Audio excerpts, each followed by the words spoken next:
தூய்மையான பணி ஆற்றுவதற்கு, நேர்மையான ஆட்சியை தமிழகத்திலே தருவதற்கு, மக்களை பாதுகாப்பதற்கு, ஒரு நல்லாட்சி மட்டுமல்ல இந்தியாவிற்கு ஒரு திருப்புமுனையாக தமிழகத்தை உருவாக்குவதற்கு ஒரே தலைவர் முடிவு என்றால் நம்முடைய தளபதி விஜயால் மட்டும்தான் முடிவு தவிர எங்களால் முடியாது. அந்த வரலாற்றை நாம் படைக்கப் போகிறோம். எல்லோரும் நினைத்தார்கள், எல்லோரும் இன்றைக்கு களத்தில் இறங்கியிருக்கிறார். ஒருபுறம் 10 கட்சி கூட்டணி, மற்றொரு புறம் 8 கட்சி கூட்டணி.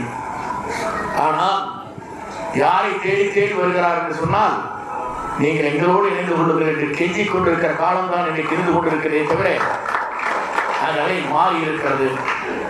தனித்தை நிற்பார், அவருக்கு கூட்டணி அமையும். அப்படி அமைகிற போது 2 கட்சியும் நான் இன்றைக்கு சொல்கிறேன், 234 இவர்தான் வெற்றி பெறுவார். இவர் யாரை விரங்காட்டுகிறாரோ எவராலும் தமிழகத்திலே வெற்றி பெற முடியாது என்ற வரலாற்றை நாம் படைப்போம்.